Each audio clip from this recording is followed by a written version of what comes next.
And now, podcasting from the sun-scorched desert Southwest, weighing in at a combined total of 340 pounds, Brad Winchester, Tyler McDowell Blanken, R. Gimmick Infringement. Welcome, everybody, to the Gimmick Infringement Podcast. I am Brad Winchester, and with me is my tag team partner, Tyler McDowell Blanken. Tyler, we are going to be joined by somebody very special today. I'm really excited.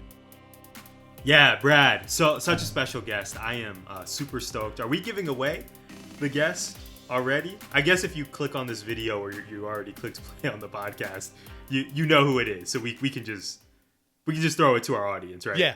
Yeah, I think if we're not live, we're just recording. So by the time people get to this, it's not going to be a surprise. If you're surprised, I don't know how you got here. I don't know what you clicked to get here. I'm glad you're here. Me too. That's all I got for him.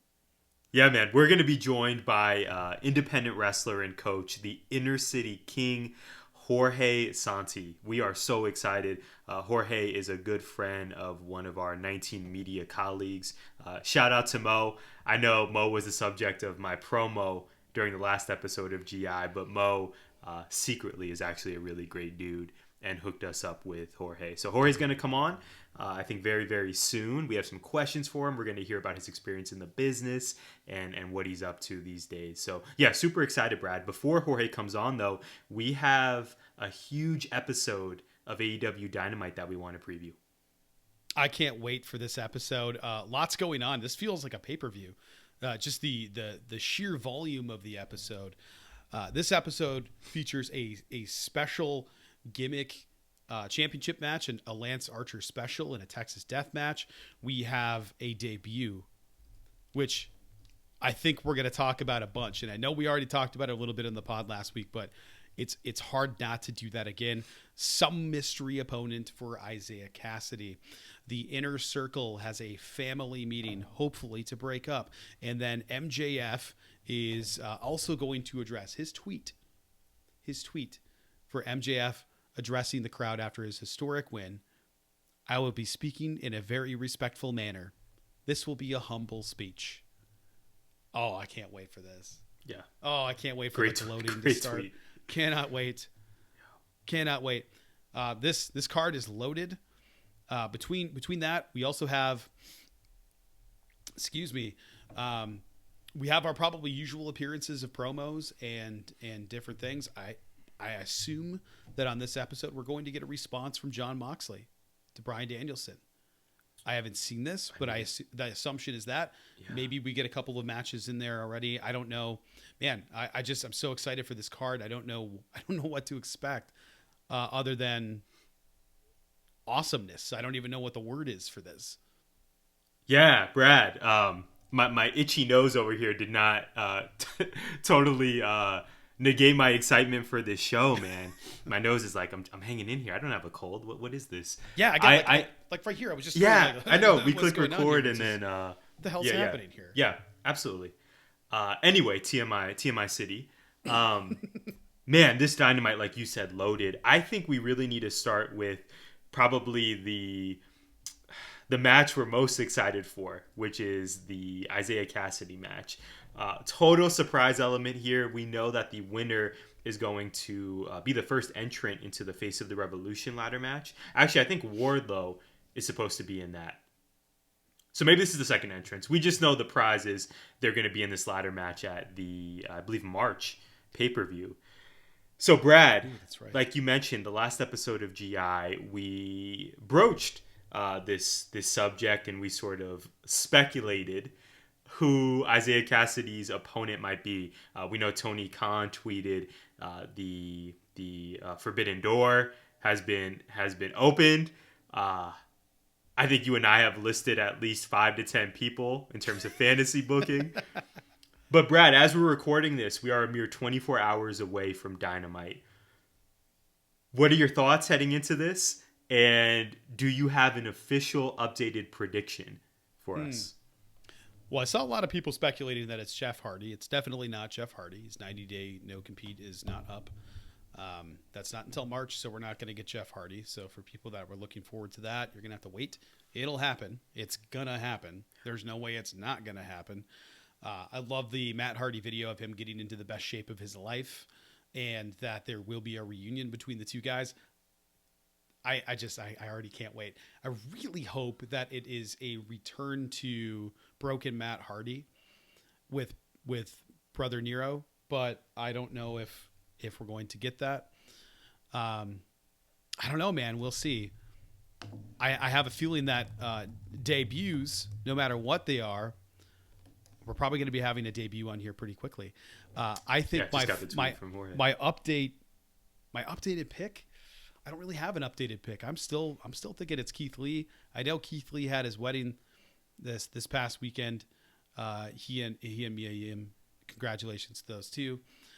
I can't see it not being Keith, and if it is somebody else, the forbidden door, the smashing the door, the previous employer, all of those little hints, those little clues, those little morsels, if it's not somebody that is currently working in another promotion, it's got to be somebody big for this announcement to be made that way. Keith Lee, literally big, literally huge man, the limitless one. But so is Wyndham Rotunda.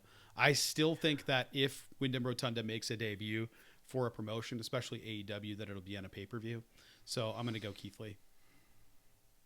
Yeah, I've taken a few days to think about this now. I guess really a day and a half.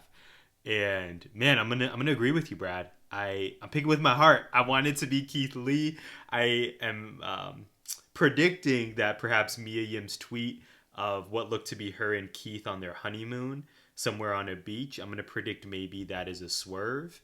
And perhaps Keith is going to show up in Atlantic City and not only tear the roof off of the place, but also spirit bomb Isaiah Cassidy into 2023, which I think is going to be wonderful. Yes. As much as we love Isaiah.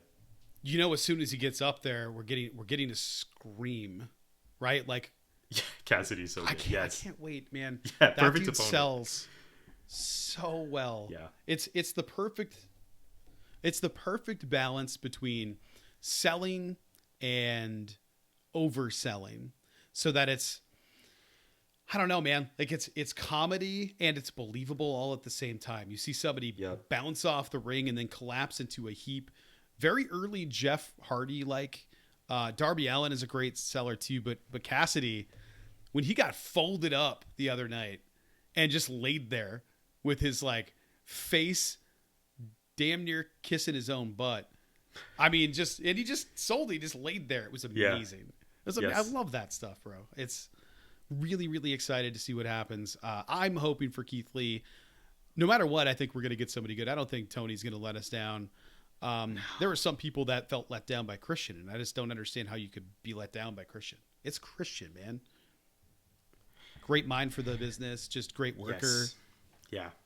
Future Hall of Famer for sure, I think. Yeah, Dr. Tanisha Singleton, also fellow 19 Media member, was a guest on Gimmick Infringement and totally put Christian over. So not only is he awesome at everything you mentioned on screen behind the scenes, but seems like a shoot babyface as well. Just a really good dude. Yeah. Yeah. Yeah, absolutely. Wow. Let's not do that again. That was disgusting. That was planned. For that. We planned that, Brad. At the 8-minute mark, 8:20, we said we would have that moment of synergy. Yeah. That's true. Everybody that's listening right now or watching right now, that is not a lie. That was the best planned segment we've ever had. It's called We Talk Over Each Other. It's a new segment here on Gimmick Infringement. Really proud of the work we're doing here. Yes, music pending, music and graphics for that pending. Jorge just sent us a message. Actually, this is again totally organic content. He's trying to get in on StreamYard, so I sent him the link, and I sent him the original StreamYard, Brad, and then the one you texted me earlier. Are those? He says when he clicks on it, it's showing as ended, broadcast ended. So are you using the one that I sent you? I just sent him that. Yeah. The one for the doc. The original, yeah. So the two links. The first link I sent was the StreamYard from the doc. Our listeners are probably loving this content.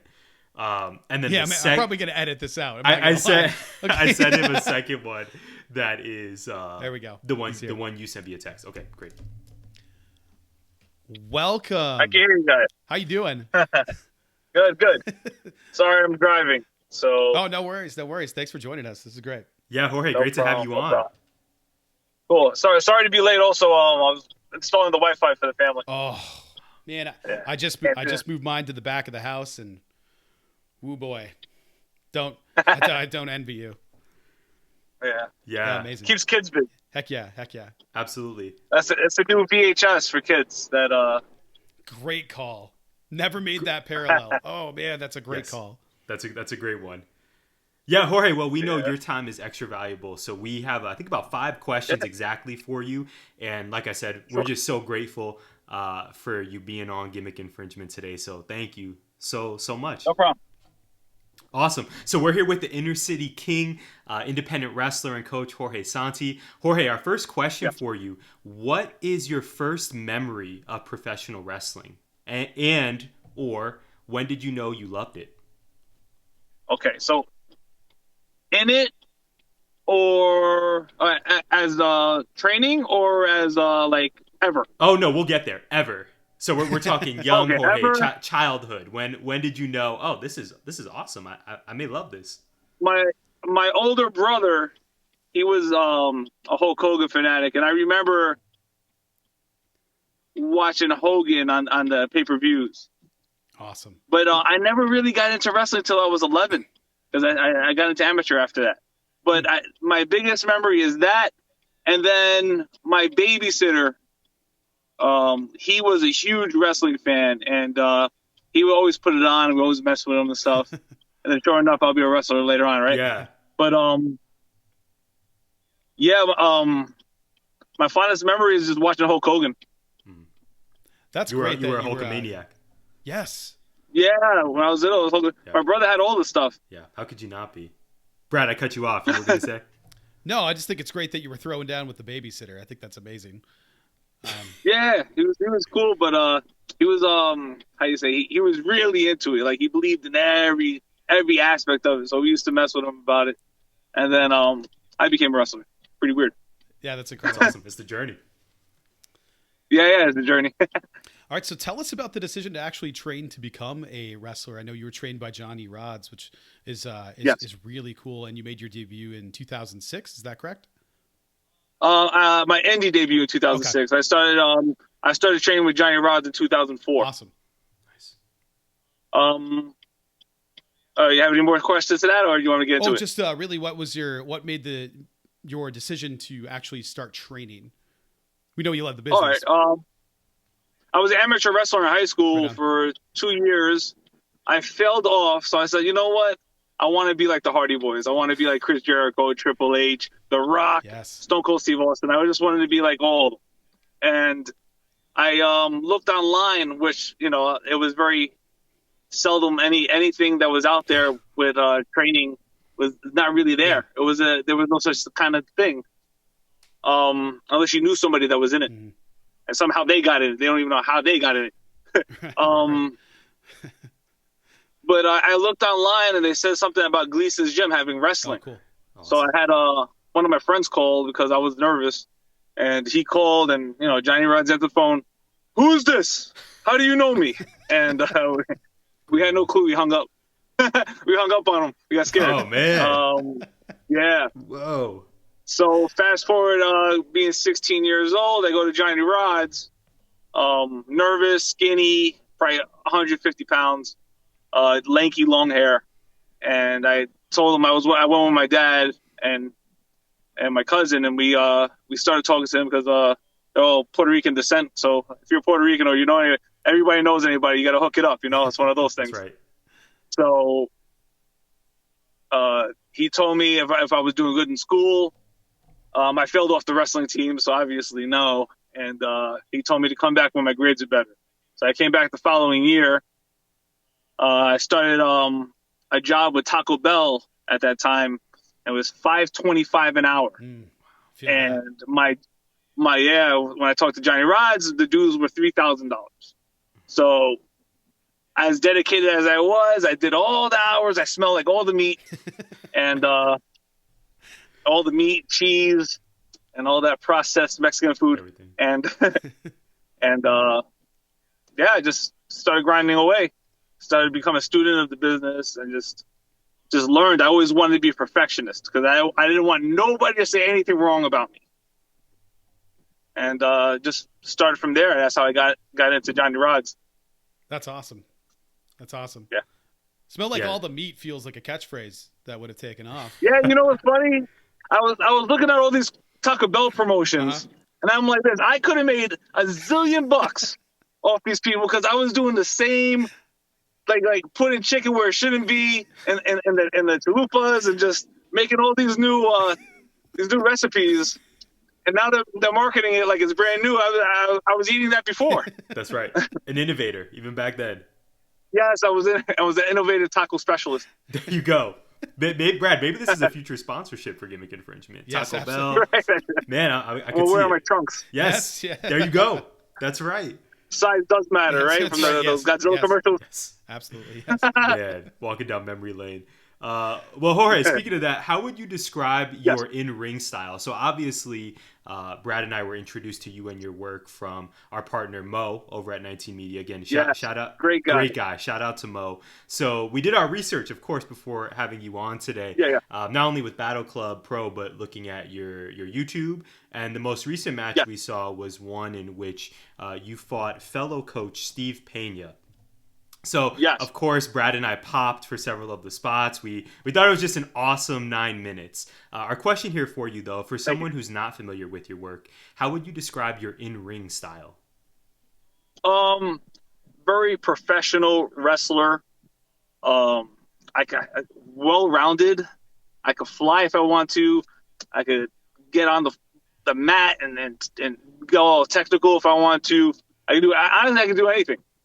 You know, I even watched Lucha Libre specialists, and they helped me out to learn their way.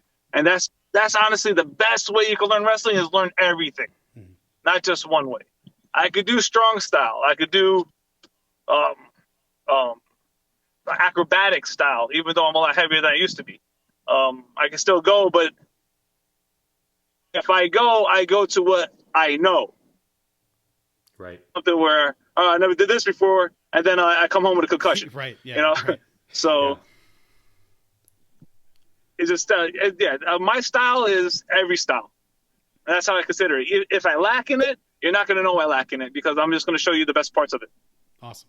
Yeah, I love that. That makes me think about some of the wrestlers you mentioned earlier, Jorge, who were influential to you as a kid. I think you mentioned the Hardys, you mentioned Stone Cold, you mentioned definitely Hogan, and it seems like you kind of not that you're coming out with the blonde mustache and the the red and yellow, but it seems like those names you listed are just kind of reflective in how versatile you are in the ring now.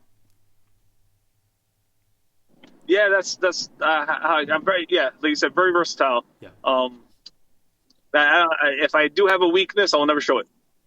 Nice. Watching that match is some of the I was telling Tyler before we started some of the crispest, most beautiful arm drag takedowns I've seen maybe ever. It was just awesome. So great. Ricky Steamboat inspired. Oh yes. There you go. Love that. So I know you had a match on AEW Dark. Tell us about your experience working Dark. That was a lot of fun. That was my first match back. Sorry if you hear sounds around me. I'm driving. That was my first match back. I came back from pro wrestling because I've subsided off of pro wrestling for 4 years, and I became a stuntman for Marvel. Oh, so Marvel Universe Live. Okay. So I was in their stunt shows. Awesome. Wow. And just traveling the country, and then I just I did that for a year, and then I settled down after that, and I just became just a workhorse, and then I slowly got back into wrestling. But I just put my information out there, and they called me right away. It was so weird because during the pandemic, you're just sitting down, eating your cookies, drinking your beer. Just living a domesticated life because you got nothing really to do. Got your Taco Bell. And I got the call back. I was like this. this is an interesting offer because this is my first match back, and it's in front of 15,000 people at the time. Wow. So I'm like, yeah. okay, let's take that. You know, the universe is weird sometimes. So I went there, and it was a lot of fun. Very professional background.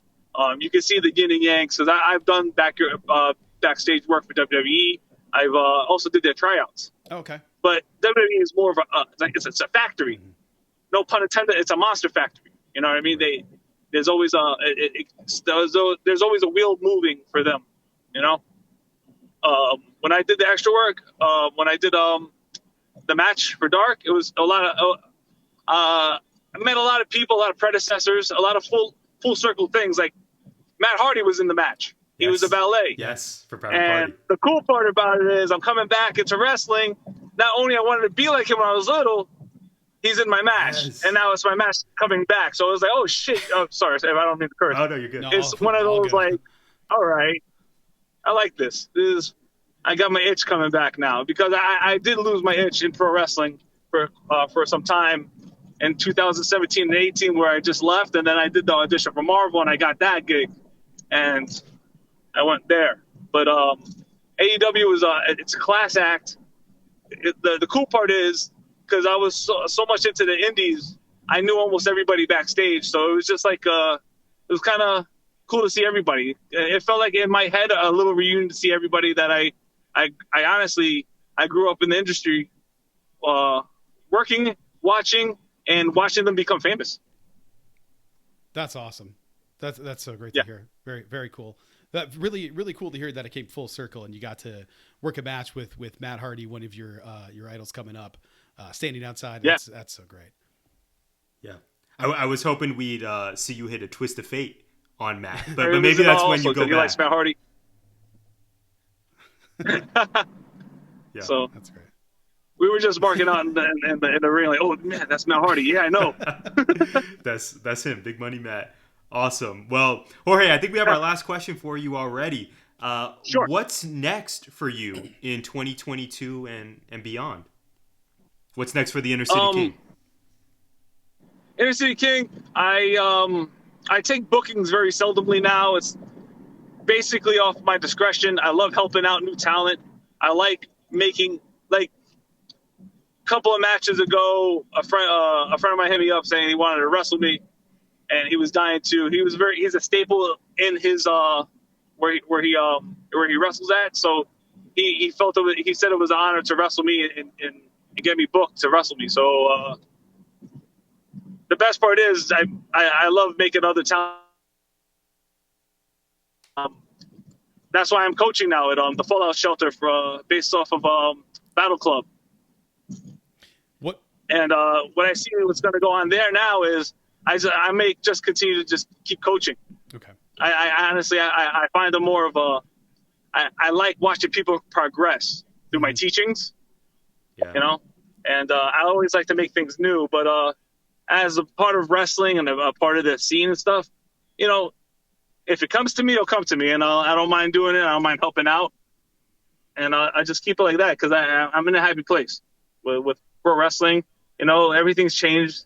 When I came back after the 4 years, I was winded first, very cobwebbish. You know, you can see that time went by really fast, but in a good way. I like where wrestling is going now, and I just hope it gets better from there. I feel like there should be more storytelling, but it's an art in itself. So you get something, and then you get nothing most of the time. But from what I see, I like where it's going. That's great. Yeah, that's great. Well, thank you for coming on the Gimmick Infringement podcast with us, Jorge. No problem, man. First of all, before I ask you where people can find you and support your work, the Fallout Shelter is one of the greatest names for a place I've ever heard in my life. So just dope. absolutely incredible. So cool. Yeah, thank you. Yeah, go ahead. As of now, I coach there. Mm-hmm. You can find me on Instagram for Inner-City_Santi. I'm Twitter. I'm on Twitter as well. Inner-City Santi. Well, and that's basically it. And if you want to YouTube any of my old matches, I have almost every match with almost everybody that's on AEW. there now, so it's pretty cool. It's awesome. Yeah, I saw you have a match as well with Rhett Titus that is posted. So some dudes in NWA, Yeah. and man, you have quite the catalog. Yeah, Chris Masters, all of them. Nice, Oh, it's so great. that's awesome. Santana. Yes, Right before they were awesome. Even they were awesome when they were awesome, and they're awesome now. I love those guys. Santana Ortiz. Yeah. absolutely, So much respect for those guys. that's great. QT Marshall. Oh, the catalog. Yeah, the catalog keeps growing. Yeah, That's great. awesome.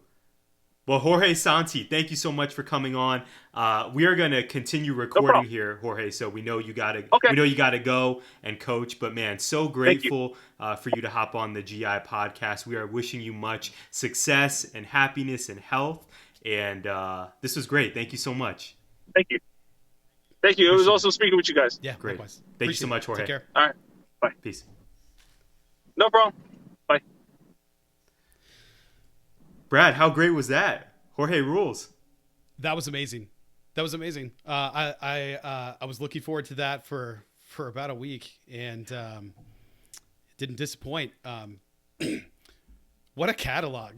Like looking at it, it was like, man, I can't believe how amazing that was. That was so much fun. Yeah. Listeners, please go out and support Jorge. He dropped his Instagram. He dropped his Twitter. Both of those are at Inner-City _Santi, SANTI.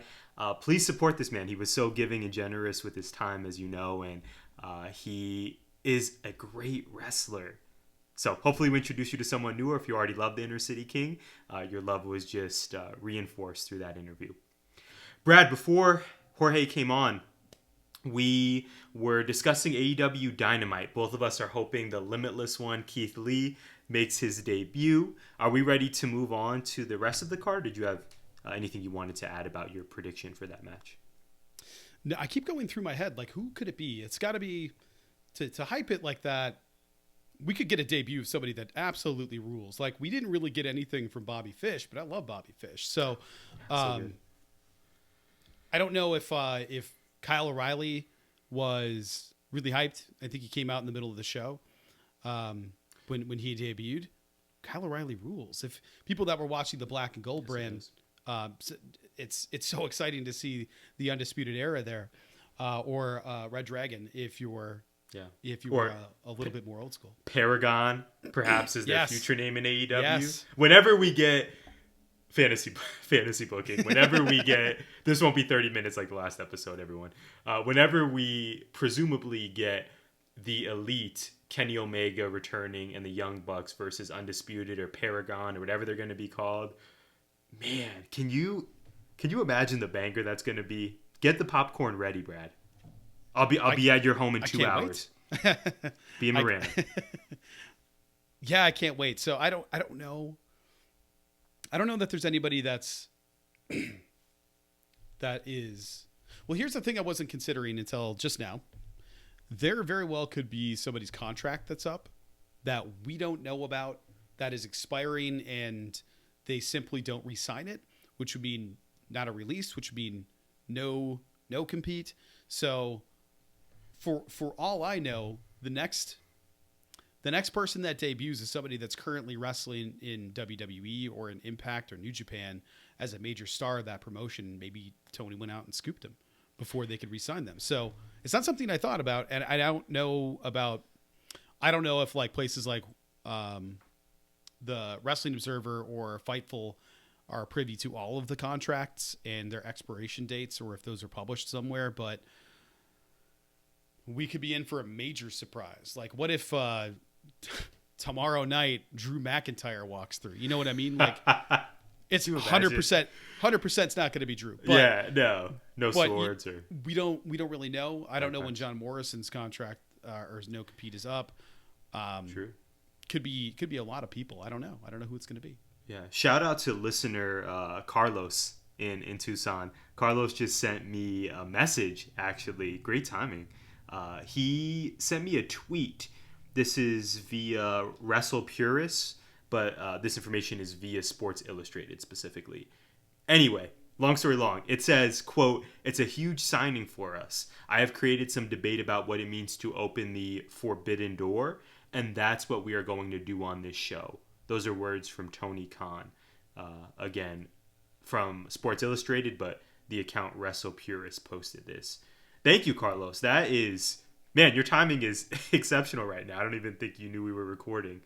Yeah, Brad, this, I mean, just based on the hype, like you said, I think they're going to deliver. I mean, they have to, right? They've made this into a literal huge deal, and yes, I think we're just going to be so euphoric for whoever this surprise signing is. And my best wishes to Isaiah Cassidy, because I do not think there's any chance he's winning this match. But I'm sure he's going to look great in defeat. He's going to look great. He's going to make the other person look great, and I can't wait to see it. Isaiah Cassidy is one of my favorite wrestlers to watch right now. He's just dude is Gumby. It's amazing. The quote, he's been getting a lot of screen time as well. Sorry to interject. It seems like Rampage, Dynamite. He's been a fixture on Rampage. He's all over the place, and I think he's getting in those reps. Maybe that was a let me Chris Jericho my way in here. Maybe that's what it was. But it's they're walking to the door, signing a contract, and then slamming the door shut. So it's walking to the door, signing a contract, and then slamming the door shut. I don't know if it's a forbidden door if it's able to be walked through. I don't like the language. I think it's Tony talking about the forbidden door and then just changing the definition of the forbidden door. I know we already talked about that, but it has to be somebody whose contract is up. It just simply has to be. So I don't know. I don't know who it is. Yeah, I mean, we could probably go an hour just speculating and fantasy booking who we want it to be. But, man, I can't wait to talk about what we see on the next episode of Gimmick Infringement. I can't wait to talk about this match and the signing. And wrestling is in such a healthy place right now. Let me rephrase. So the rest of the card. The question here. Let me get this in real quick. Yeah, please. Who should it be? Not who do you think it is. Who should it be, Tyler? I want to say Jeff Hardy, but like you said, we know that's not going to be possible till March. Who should it be? My answer is Mustafa Ali. I also think that has a very small likelihood of happening, probably just as small as Jeff Hardy. But who should it be? Mustafa Ali, because that man deserves to be on TV and to be the artist that we know he is. There's 0% chance of that happening, right? Like there's no way. Though? It would be amazing. It would be the best thing ever. I think the WWE would find a way to make sure they announce it that he's leaving the company beforehand, just to ruin the surprise. Feels Monday Night War to me of a move to do, and I wouldn't be shocked if that's a thing that happened. Maybe not even future endeavored. I don't know. Anyway, so I think it should be. I think it should be Keith Lee. Yeah. I mean, another big dude. Yeah. Somebody that's strong, that has a huge personality, that's super over. Get another big monster baby face in there, and then maybe have him go up against Wardlow, or like you can have. There's not a lot of huge baby faces. Archer was before he got hurt. Right. It's obviously not now. Who's a huge baby face at the company right now? Yeah, no, that's a really astute point, Brad. Even I think when Archer was a baby face, we kind of...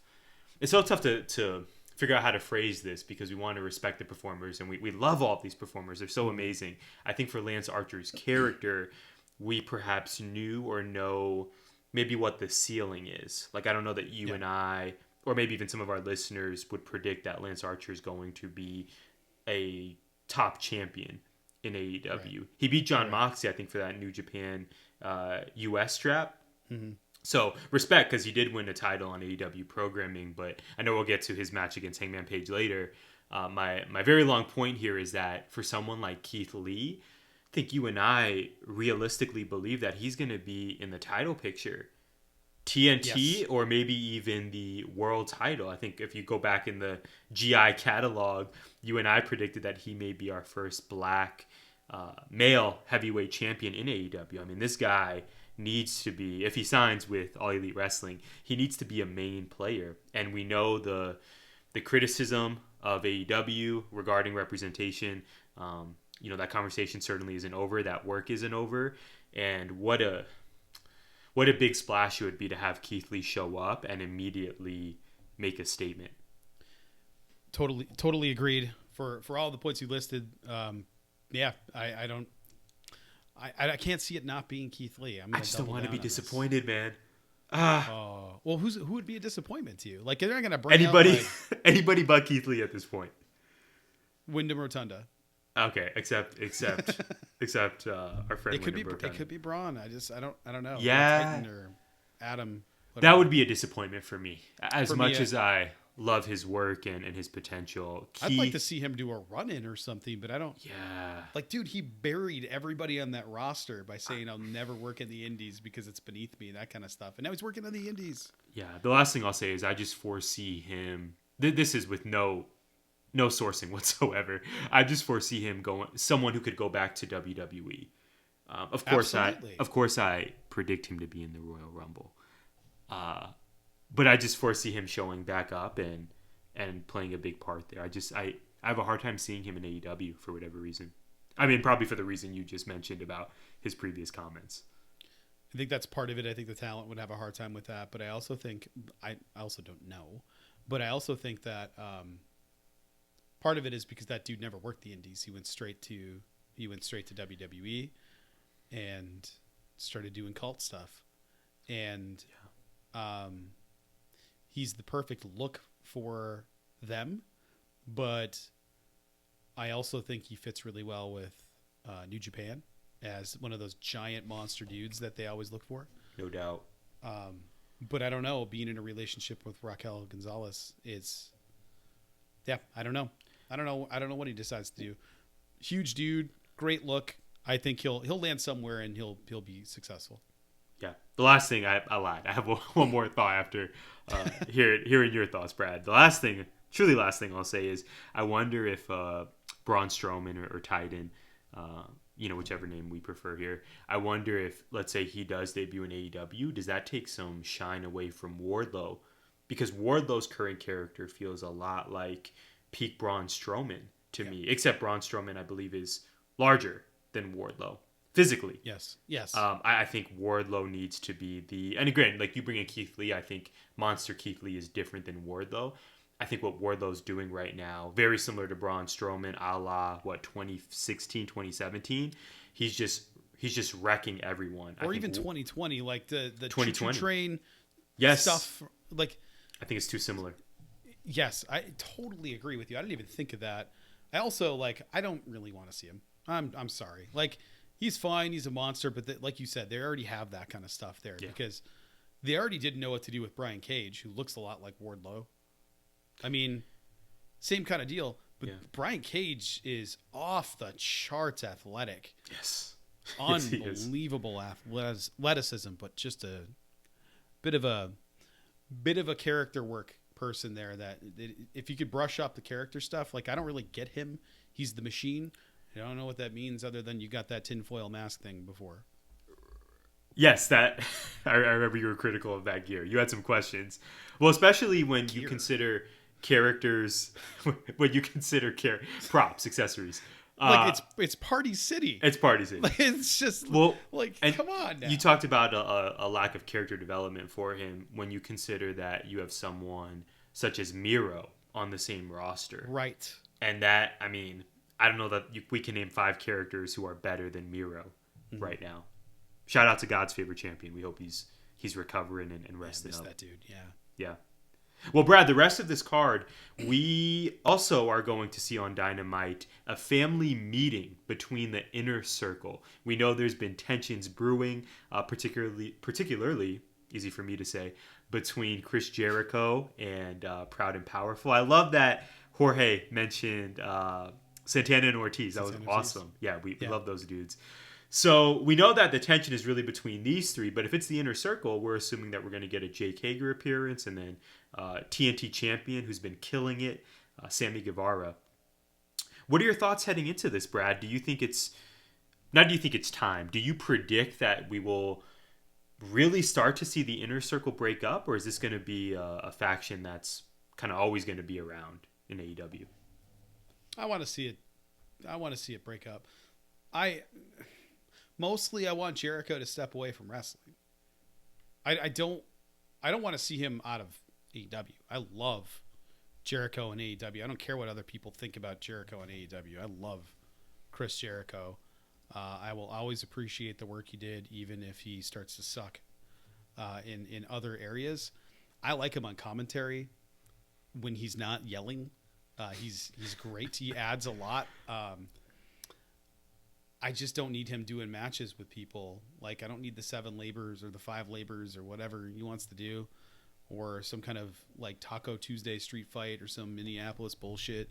Like, I don't need any of that, even though I love Chris Jericho. Like, I keep saying that while burying him.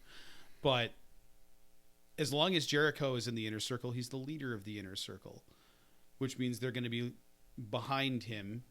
And at the start of AEW, rightfully so. He's the biggest name in the company at that point. Indisputably the biggest name in the company. Now he is a big name in the company. He's probably still the biggest name in the company. I don't know that there's somebody that's bigger, but in terms of overall fame and things that he's done. Right. But or just a general wrestling fan. Who do they know? Right. Jericho's name carries a lot of weight still. Yeah. If you were my age or your age, you're going to know who Chris Jericho is. Right. Especially if you're a lapsed fan. Yeah. If you're a teenager right now, you might not know who Chris Jericho is, but you're probably going to know some of those other names. And how are you not drawn to Darby Allin if you're that age? So there's just a lot there to consider. Santana and Ortiz, name one major program that they've been in outside of the Inner Circle since the street fight against Best Friends. I love that match, by the way. That has to be a top 5. Top 5. I mean, I want to say Dynamite match, but maybe even just in company history, considering it's so good pay-per-views as well. It felt like a pay-per-view. They were in a parking lot surrounded by cars, and it was amazing. Yeah. I will say the FTR sticks out. I think that was probably the most recent rivalry that we were able to sink our teeth into, but I don't know that. Correct me if I'm wrong. I think they sort of won that rivalry. I could be wrong here, but I don't know that what did it lead to for Santana and Ortiz? Nothing. It didn't propel them to that tag title shot that I think we're all hoping for in this new year. It just sort of came and went. It should have happened. It should have happened a while ago. I get they're trying to build Jungle Boy Luchasaurus, and they have the belts. I get that, but man, how do you not put the belts on these guys? I think it's going to happen this year. But I love their new attitude since coming back, and they're just like, yeah, I'm mad. Yeah, and I love that they're like, this is your fault, and you know what? They're right. And it might just be character fault. I don't know. In reality, probably not, but everybody will blame that. They can't have their tag program. Why? Because we have Stadium Stampede coming up. They can't have their tag program. Why? Because we have Blood and Guts coming up. True. So there's just all these things where they're involved, and they're always involved in the Inner Circle, but they're rarely involved with matches on their own. And even then they're in trios matches with Eddie Kingston. So there's just like, I really, don't get me wrong, I love what they did with 2.0 and Garcia and Kingston. I really loved all of that. That was a lot of fun. And it was the right move to have Jericho return during that time. I don't think anybody could anticipate Eddie being out, but man, it's their time. It has to be their time. So I'm going to go ahead and say the Inner Circle splits. Maybe they don't disband entirely or break up, but they definitely are done at this point. Or there's a new leadership angle and Sammy takes over or something. Yeah, I have a hard time envisioning that this is going to be one of those family meetings that ends up bringing the family closer together. Yeah. I think, like you, Brad, it's going to be quite the opposite. And really, now we focus obviously on Santana and Ortiz, but I think for all parties involved, this is really to the benefit of all 5 of these individuals. I think obviously Sammy has shined on his own away from the Inner Circle. I don't think he's even really been affiliated with the Inner Circle in ring in quite some time. So he's just killing it already as TNT champ, 2-time TNT champ. Jericho, like you said, we know has so many roles in the company. He can do commentary. He can just. It seems like he always appears on AEW Dynamite somehow, some way. We know Judas still often gets a pop. I know you and it's I great. pop for it at home. Yes. I mean, Jake Hager. I don't really know where he goes from here. He had a lot of until you said his name, I forgot he was even in the Inner Circle. Right, and he had a lot of. I would argue he had a lot of cachet when he first debuted on that inaugural episode of Dynamite. This is a familiar face. We haven't seen him in a few years. We know he's a shoot MMA fighter. Bellator, but yes, Bellator. But now that the roster has grown and is going to continue to grow, circle back to our previous 10 minutes on the Forbidden Door surprise. It seems like he is. I don't want to say the most expendable member of the group, but I don't really know what you do with Hager from here that's interesting or that propels him forward. He had that match with Mox for the title. I think this was during the pandemic era of Dynamite. I think that's sort of the peak for Hager in AEW. He had that cage match with Wardlow. Do you remember that? That's right. Yes. That was kind of different. But it was a great idea, but it was not good. Right. But at this point, I agree with you that I think this is where the Inner Circle sort of splinters to the benefit of Santana and Ortiz as well as Sammy Guevara, as it should be, because all three of those dudes are stars. And like you, I want Santana and Ortiz to hold gold this year. Well, I think when you were talking, it reminded me that the Danielson John Moxley promo starting to stable together. Yeah.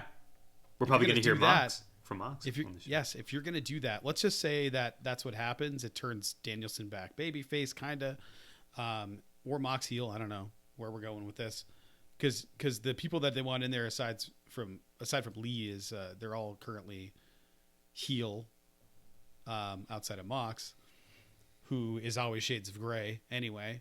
And maybe Danielson stays that shades of gray. I don't know. Because the point here is that when Danielson was talking, the point is to train these young guys, take them under our wing.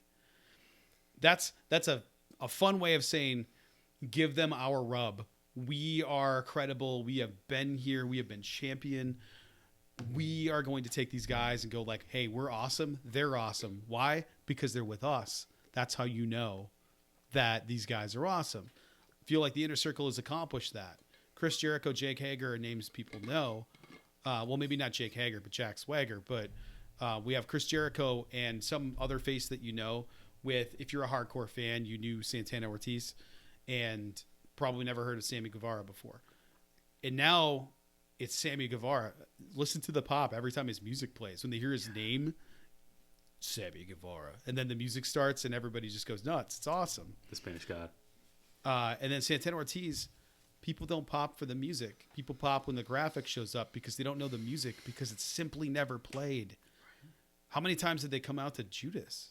Yeah. And I also, I don't know if this is considered a hot take, but I prefer the old Santana and Ortiz theme, the Proud and Powerful.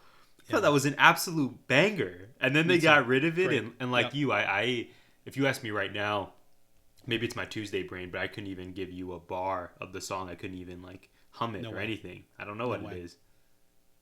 No, and I think we're getting a lot of new music for, at least for the Black talent, that might be using some of the new songs coming off of the AEW record coming out. I know Hobbs came out to a new song on, is it This Coming Dark? I can't remember. It's whatever they taped recently, and maybe it was the Dark that was out yesterday that I didn't see it. I don't know if you caught it. I caught most of it. He wasn't on there. I think I missed the last two matches. Okay. I didn't see him on the card, possible.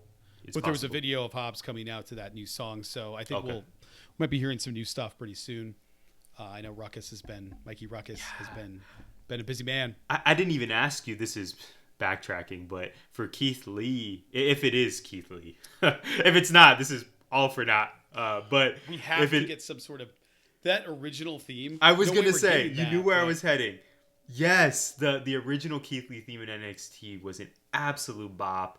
I'm also thinking about what sort of ring gear Keith Lee would have, because I am a fan of the original Keith Lee presentation, where he's He's rapping. He has the trunks, the blue or black or white trunks. Just give me the original. Shirt. Yeah, no swim shirt. Maybe a vest, but just the vest. The open vest. Yeah. He did that a couple times. Not a swim shirt. Like, no. Yeah, man. Like, not the floppy shorts. Oh. They just did him. They did him so dirty. How could you? And the thing is, like, they had that presentation, but he beats Randy Orton in his first pay-per-view match. And literally after that, just torpedo very City. Injured. COVID. Yeah. Right. No, that absolutely is true. Anyway, Santana and Ortiz, yes. Yeah, man. I really, going back to what you said about, they just seem so motivated and passionate. And we spoke about in a previous episode, Mike Santana appearing at the end of Terminus. And he's going to be fighting Jonathan Gresham at Terminus 2. How great is that? I believe is later this month. I hope I'm not getting my facts wrong. He's just putting in the work. He's hungry, and I really think this is their year to shine in AEW. I don't know if they're the next tag team champs, but I would sure love that. February 25th. Yeah, so soon. Wait, excuse me. I don't know. Bell time, February 24th, 2022, 5 p.m. Right below it, February 25th. So I don't know. That show is going to be so good. Leo Rush, Serena Deeb. I think Swerve Scott's been announced for that. I might have to scoop that one. That's a pretty good show. Yes. Hopefully Jess missed that part of our Man, I love independent wrestling. Yeah. I love watching. We were talking. I don't even remember if we were talking on air or off air about how much I love AEW Dark. Not even just Dark Elevation. Dark Elevation rules, but I love Dark for this small kind of. It's not even confined. It's a huge space, but there's only a couple of rows of seats, and then all of the posters hanging in the background. That space rules, and I love that you get this independent sort of feel, but it's AEW, but you're talking to like QT Marshall yelling at a little girl in the front row was amazing. Yeah, we spoke about that off air. You told me about that. Man, I want to see that all the time. That was great. But we should probably move on to the next match, even though this Inner Circle meeting, not a match. Hopefully there is a match that happens within it, unsanctioned, and they all fight each other, and then it's over. Hopefully they just all walk away. I don't know how that'll look. Throw jackets down or something. Who knows? Yeah, I don't know. And what you said, last thing before we leave, what you said about the Stadium Stampede is so interesting, Brad. I had not considered that at all. We just spoke about Terminus being later this month. Double or Nothing is not that far away. Obviously, we have Revolution. Before then, I'm sure we'll talk at length about Revolution preview and reaction. But Double or Nothing is going to be at the start of summer, at least summer here in Arizona, right? And end of May. And Stadium Stampede, you would think, is possibly going to be on that show, maybe. And it's Stadium Stampede has been an Inner Circle match, so if we, you're right. Maybe we just don't get Stadium Stampede this year. I don't know. We'll see. Maybe not. I don't know. Like I was thinking about the Pinnacle the other day. Are they even the Pinnacle? All the people work together still, but there's like stuff going on with Andrade. MJF doesn't need any of that. FTR doesn't need any of that. Spears, maybe. But Spears has the greatest entrance in AEW right now. His entrance is so good. Or at least the top 5. So good. I don't know if I'd put sitting him on the Malachi chair Black, and then. Or Kings of the Black Throne. Good Lord. Yes. What a great entrance. Yes. Stars. I don't know. That whistle and him sitting in the light on the chair. It's so good. It's fantastic. Which is why I laughed so hard that his match was shorter than his entrance against CM Punk. That's right. Absolutely GTS, amazing. done. Amazing, and I love that dude. Love his work. I would love to see him get a solo run doing something because we know the guy can go, and he's charismatic. I don't know why he's just sort of stooging it right now. So I was a huge mark for him in NXT when he was Ty Dillinger, the Perfect 10 babyface. I remember I had the T-shirt. I got it from Hot Topic. It said "Numbers Don't Lie," and it was 10 Ty Dillinger. That's awesome. And I've been surprised at how well him being a heel has worked in AEW, because when he first appeared and challenged Cody long time ago at the inception of the company, I was like, oh man, I kind of love Ty Dillinger though. I want that guy. And then when he turned to heel Shawn Spears or evil Shawn Spears, I just didn't realize I was going to take to the character so well. The entrance, the in-ring work, his if the Pinnacle were to break up, because we're assuming Wardlow turns on MJF at some point in the next few months, I really wonder what would be next for Shawn Spears. I think the Pinnacle has really uplifted his career, probably more than anyone in the in the Pinnacle. Like you said, MJF was already super over. FTR is FTR. You could argue Wardlow, this has helped his profile, but I think for Spears, this has just been the perfect role, right? The dude who's just he's kind of off his rocker. He has this. I don't even. How would you describe his reaction when he hits someone with a chair? The pleasure he gets from annihilating people with chairs. Yeah, awesome. Rolling his eyes back in his head. It's very hypersexual, but I think it's amazing. Yes. I think it fits that character so well, and does. it just makes you go like, oh, this guy, even more, or you just laugh because it's so silly. But yeah, I really like his work, man. I don't know. I don't even know if the Pinnacle is a thing, and is the Pinnacle a thing if the Inner Circle breaks up? Right. I don't know. Yeah, we have a lot of questions. I was looking off to the side a few minutes ago, Brad, to see if we have any other matches aside from the world title match, and I didn't find any. Please jump in if I'm wrong. I'm sure I was looking all over the place. I hope we get a women's match, if not two, but I don't see one currently listed. No way. We're going to get at least one promo. That's guaranteed. For sure. It's on TBS, so we know we're going to get Jade. She'll be there doing something, probably being attacked in an interview, and that'll set up the feud. That's my prediction. We're probably going to get Britt. Hopefully they cross paths. My guess is that we get a Britt interview and Thunder Rosa shows up and tries to beat the piss out of Britt for sending Mercedes, or Mercedes gets beat up. Somebody's getting beat up. Thunder Rosa's doing the beating. That's essentially what we know. We're going to get a ton of promos. Adam Cole has to have a moment. It's going to be Brandon. Good call. Turn it on. Start filming. Start recording, Brandon. And then he's going to cut another promo about how he wants the belt and how he's coming for everybody. Everybody's going to get their shine, but I think I'm with you, man. Like, I'd like to see some more wrestling on this wrestling show, but that probably means we're going to get another really long quality match. MJF promo, the debut with Isaiah Cassidy, which we already know who wins. Whoever is debuting Mystery, is going to kill Cassidy. So the last one we have is the Texas Death Match for the AEW Championship.